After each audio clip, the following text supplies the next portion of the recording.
I'm speaking quickly on the subject, the iniquity of sin. Our objective is to understand the iniquity of sin.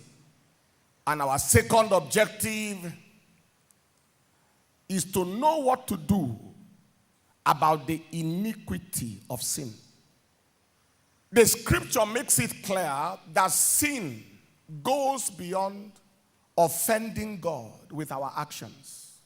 Many times, we think that sin stops by offending God with actions. There is the iniquity in the sin. Sin is the primary offense, while the iniquity of sin is the secondary effects. The iniquity of sin refers to the collateral damages and ravages of sin, particularly its effect on others. I will take one example. So there is the iniquity of sin, there is the primary offense and the secondary effects. Let's take David, for example. In every of the services, we shall take an example of one person and then the effects of their actions. 2 Samuel chapter 11, verse 2 all the way to verse 5. He said, "And it came to pass in an eventide that David arose from off his bed and walked upon the roof of the king's house. And from the roof he saw a woman washing herself. And the woman was very beautiful to look upon. And David sent and inquired after the woman. And one said, 'Is not this Bathsheba, the daughter of Elam, the wife of Uriah the Hittite?' And David sent messengers and took her. And she came in unto him, and he lay with her. For she was purified from her uncleanness. And she returned unto her house. And the woman conceived, and sent and told David, and said, 'I am with child.' And David sent to Joab, saying, 'Send me Uriah the Hittite.' And Joab sent to David, and so forth and so on. I'll talk about that later. Now, the primary sin was the sin of lust, the immorality that David wanted. That was basically what he wanted. But the other things David saw were not things he planned for. Am I communicating? The effects that followed, it was not in his budget. That is called the iniquity of the sin. The ravages, the damages. Number one, the woman got pregnant. He wasn't planning for pregnancy. All that he was looking for was maybe what they might call fun time. He wasn't planning for pregnancy. And then he asked the husband to go home from the battlefield so that he can go and have relationship with his wife and camouflage it so that nobody knows who owns the pregnancy. The man said, "No, I am in battle. I can't go home." Long story made short, I'm sure you know the story. David walked with Joab, the commander of the army, and sent Uriah the Hittite to the forefront. That was 2 Samuel chapter 11, verse 15. Let's look at that. And sent him to the forefront. And he wrote in a letter saying, "Set ye Uriah the Hittite to the forefront of the hottest battle, and retire from him, that he may be smitten and die." Wow. Number one, a woman got pregnant for him. Number two, he is committing murder that he did not plan for. All he wanted was to sleep with a woman. Now the woman is pregnant. Now the woman's husband must be killed. And it hasn't stopped yet. Thirdly, when the woman's husband was killed and the woman finished money for her husband, David sent and married the woman. That was not part of the plan. 2 Samuel chapter 11, verse 26 to 27. It wasn't part of the plan. And when the wife of Uriah the Hittite heard that Uriah, her husband, was dead, she mourned for her husband. And when the mourning was past, David sent and fetched her to his house. And she became his wife and bare him a son. But the thing that he had done displeased the Lord. All he wanted was immorality. Now he got a pregnancy. Now he got somebody killed. Now he married a woman he wasn't planning for. It's called the ravages and the damages of sin. And then from there, God sent a prophet to him, Nathan. In 2 Samuel chapter 12, verse 14, he said to him, "How be it, David, by this your deed, you have given great occasion to the enemies of God to blaspheme. The child also that is born unto you shall surely die." Are you seeing consequences? First of all, woman is pregnant. Secondly, David kills a person, the man after God's heart. He killed a person. Thirdly, he has to marry Bathsheba. Fourthly, he said God's name is being reproached by your action. That is the empowerment of the enemies of God. And the empowerment of the enemies of God. He said you have empowered God's enemies because you represent God to your generation. By this your action. He said, David, it is possible that you can hinder somebody from coming to God by what you have done. You see, there are many of us in the offices and places where we work that certain actions might stop people from going to church because of you. And finally, consequence number 5, generational calamity. There are things that people do today, and they wonder tomorrow how their seed is not able to survive and succeed. Look at what he told him in 2 Samuel chapter 12, verse 9 to 12. Wherefore thou hast despised the commandment of the Lord, to do evil in his sight. Thou hast killed Uriah the Hittite with the sword. You have taken his wife to be your wife. You have slain him with the sword of the children of Ammon. Now therefore, the sword shall never depart from your house. That is called the iniquity, the ravages, the damages. He said, because you have despised me and have taken the wife of Uriah the Hittite to be your wife, thus saith the Lord, behold, I will raise up evil against you out of your own house, and I will take your wives before your eyes and give them to your neighbor, and he shall lie with your wives in the sight of the sun. For you did it secretly, but I'll do this thing before all Israel and before the sun. Can I ask you a question?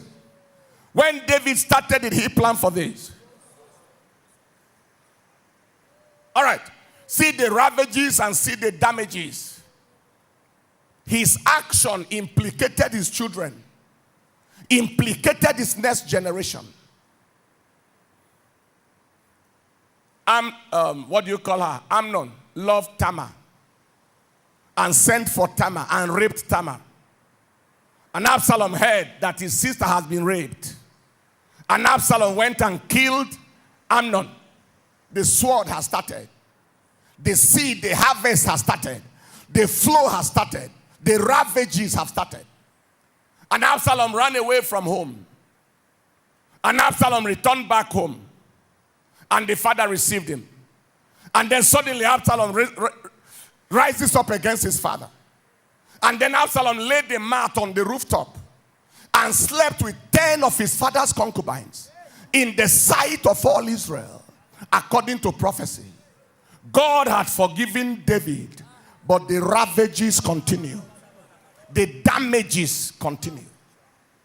For example, When the thief, carries somebody's bag,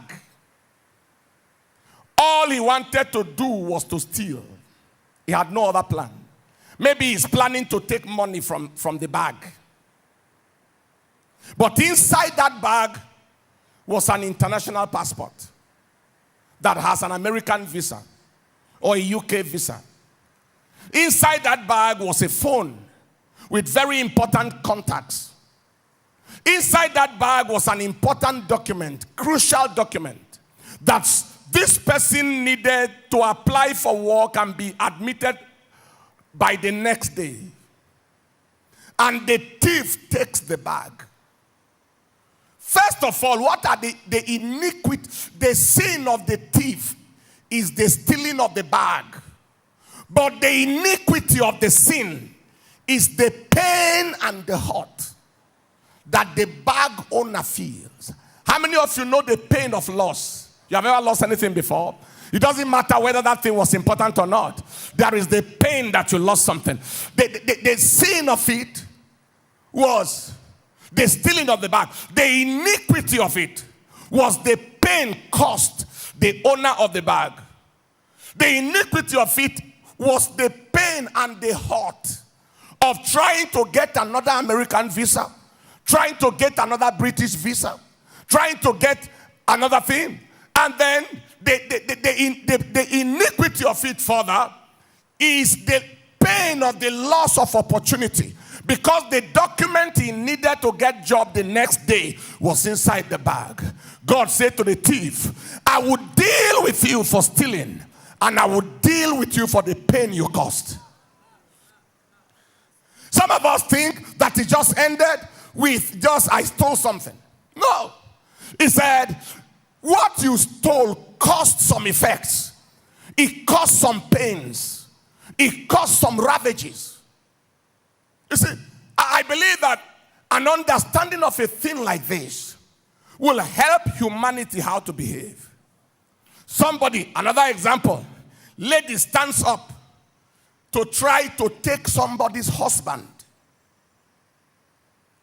First of all, when they were getting married, maybe 30 years ago, 25 years ago, where were you in the equation?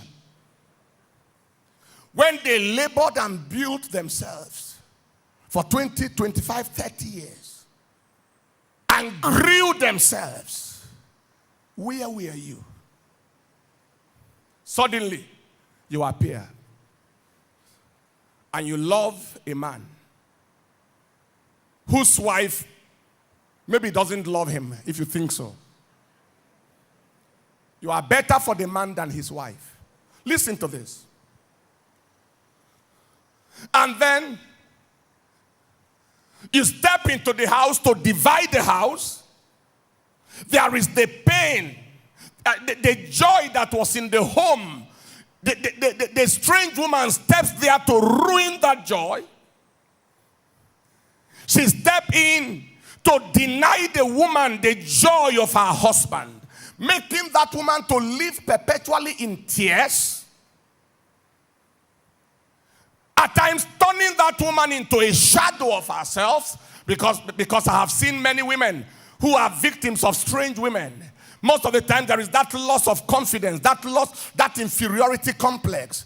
Is it that I am not good enough? What did I do wrong? And then you put such a pain. The self-esteem is gone. Then you hijack. A lady was calling a woman from the hotel. He said he carried the husband's phone and was calling the wife with her husband's phone. And she picks the phone and said, it's not your husband, I am the one. I want to let you know that he is with me. And until you beg me, I will not release her. Release him.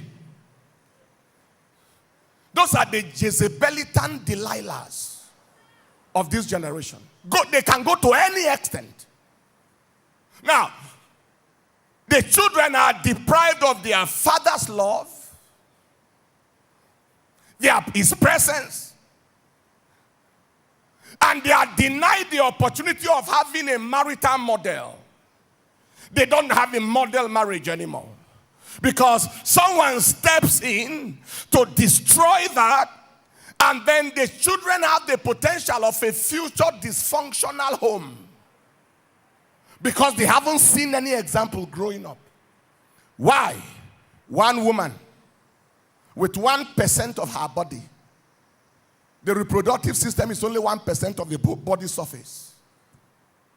Pursued a man and ruined the destiny. God said, your sin is adultery. Your iniquity is the pain you have caused. And I will deal with you for all of them. Am I communicating at all? Is this making any sense at all? I give you a third example. The example of a killer. I say it all the time. Maybe there was a political situation and the man wanted a post and somebody say, help me kill somebody. Now, I tell you a story. I was in my office one day and a man met me. He said he was employed to kill the opponent of a politician. And the bill was 5 million or something. And he killed that opponent. They gave him 3 million first. And he returned back for the balance of his 2 million. And the man doesn't want to see him again. He's carrying police escort. He's doing everything. You can't see him again. He said, look, you are owing me 2 million still. And the man didn't, because he has already achieved his goal. And this killer went after somebody that is precious to that man's life and wasted the person. And he called him. He said, I have started. You still have to pay me my money. Whoosh. When he started, he didn't plan for that. He didn't plan for that. Sin is a chain reaction that leads to iniquitous outcomes, ravages and damages. Am I communicating? That killer rendered a woman a widow, turned the child into an orphan, turned the mother childless, turned the friend friendless, and some dependents who depend on this man for school fees and all that, he turned them into destitutes by one action. God said, your sin was the killing, the mother, but your iniquity is the multiplied pains you have caused and the psychological trauma you have given to people and the consequences that people have suffered because of your wickedness. Is God speaking to someone here today? There are people who lack confidence in any human being's love because of a wickedness perpetrated by a killer in their eyes. There are those who live in psychological, emotional trauma and fear because of what they had experienced, because of somebody's action. And God said, for what you did, for the primary thing, the sin of killing, I'll deal with you. But for the consequences of it you caused, I will deal squarely with you. Beloved brothers and sisters, this is where it bothers you. Exodus 34, verse 7. Exodus 34 and in verse 7. He said, the Lord is keeping mercy for thousands, forgiving iniquity and transgression and sin, and that will by no means clear the guilty. That is, if the man does not come for forgiveness, he is visiting the iniquity of the fathers upon the children and upon the children's children unto the third and the fourth generation. There are people suffering today because of parental wickedness of the past.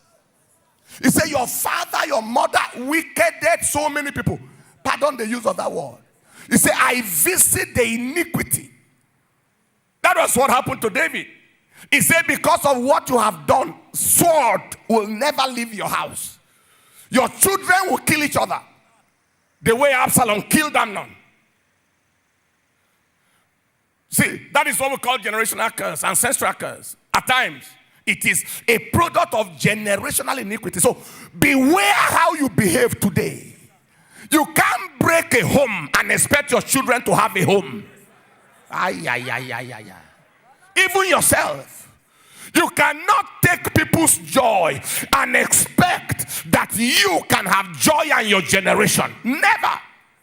You cannot take smiles from the faces of people and expect for you to smile all your generation. Never. You cannot. You cannot give people stress and give people distress and expect yourself and your generation to have stress. What is more, you can't be a thorn in the flesh of your generation and not have thorns in your flesh multiply. What you attack, you can never attract. Is God speaking to somebody here? But that is why you are here with your family. So that we can appeal to God if there are generational iniquities to be dealt with. This is my counsel as we round off. What do you do regarding iniquity? Number one, confess the sin and its iniquity to God. The sin. We already read Psalm 32 and in verse 5. I acknowledged my sin unto thee and mine iniquity. Do you see? Have I not hid? I will confess my transgressions unto the Lord, and thou forgivest the iniquity of my sin. Somebody sent me a text message yesterday night. I might look for it in my phone, as if he knew the subject I'm about to preach on. He said, sir, I have been stealing, taking people's phone, taking everything. He said, but now it is fighting me. He said, my life is closed. Nothing is open. He said, please pray for me for God to have mercy on me. Confess the sin and its iniquity. Do you know the meaning of that? The sin is, Lord, I am sorry for stealing. The iniquity is, Lord, for the pains I caused. Have mercy. I didn't just steal, but I caused pain. Lord, I am sorry for trying to take somebody's husband. But not just that, the pain I caused. Have mercy. Many times people just confess sins and they ignore the iniquity. And God is saying, what you did was worse than stealing. You didn't only steal. Somebody may have committed suicide because of your action. Number two, seek forgiveness from people you may have hurt or caused pain by your actions. You seek forgiveness from them. This is the realm that they call restitution.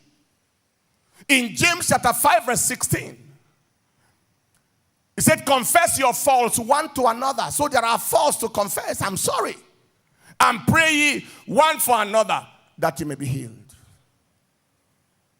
People that you consciously, deliberately hurt by your action. Maybe you killed them, slandered them, lied against them, whatever. And they felt the pain of it until they are struggling to forgive. Confess them. Now, let this be done with caution and wisdom, this particular one. There are people that you hurt who may not be aware that you hurt them. They are not aware for any reason. For example, a man who kills somebody. Except by the leading of God directly. It might be very dangerous to go and say, I was the one who killed that person to the family. Except if he wanted to surrender himself to the police or something. Am I communicating? Except he wanted to do that. But you went into someone's home to cause destruction. You go to the people and say, I'm sorry. You lied against your boss in the office until they demoted him. I am sorry. That was what Zacchaeus said. He said, anybody I wrongfully defrauded, I will not only give them what I took from them, I will give it to them with interest. I will restore fourfold. That was Luke chapter 19, verse 8 to 9. Tax collection is my job. And there are people I defrauded. I will return back to them 4 times. That was number 2. Number 3, always consider the likely consequences of your actions before you act. Always consider the likely consequences. Let me say, of your potential actions before you act. That is, this step I'm about to take, what is the impact of it on my neighbor? Isaiah chapter 1 verse 18, it says, come, let us reason together, saith the Lord. Though your sins be as scarlet, they shall be as white as snow. Let us reason. Let us reason.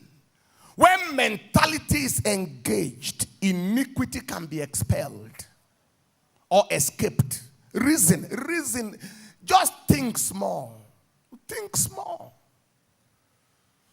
You need the money, the other person needs it too. You take one life only because you want to take 100 million, and then you waste a whole life. Look at the family. Look at the people, the dependents. Think small. Just think a little. Push the woman out, push everybody out, take the man to yourself. That is a yeshus mentality. Think a little. Don't think from the legs or think from the genitals. Think from the brain. Think a little. Always consider. Number 4, that is the likely consequences of your potential actions. And number 4, always consider the impact of your actions on your neighbor. Impact on your neighbors. Matthew chapter 7 verse 12. Whatsoever you will that men should do to you, do even so to them. Anything, the way you want people to handle you, handle them. Would you want somebody to take your bag and take your certificates and take your documents and render you and put you in distress? If you don't touch another person's own. Would you want somebody to castigate and lie against you and then paint you black and then you look like a demon? If you don't do it. If you are a young lady and you are unmarried, when you get married, how many girls do you want to pursue your husband? And if you don't want any girl to pursue your husband when you are married, quit. Leave that man alone. Just consider what is my impact. As a father, and I'm going to talk about many things today. The way you are dealing with your wife and giving a very wrong impression of marriage to your children. What do you expect of them? Just think a little. Consider the impact of your actions on your neighbors. And finally, always apply for the grace of God. The grace to stand firm in uprightness. Apply for grace. We live in a generation where if you fail to apply for grace, you can be grounded. Apply for grace. We live in a generation where you don't need to look for sin. Sin looks for you. Apply for grace. Titus chapter 2 verse 11 and 12. For the grace of God that bringeth salvation has appeared to all men, teaching us that denying ungodliness and worldly lusts, we should live soberly, righteously, and godly in this present world. Father, by your grace alone I can live. And by your grace alone I can stand. I apply for that grace. I believe it's a new day for somebody.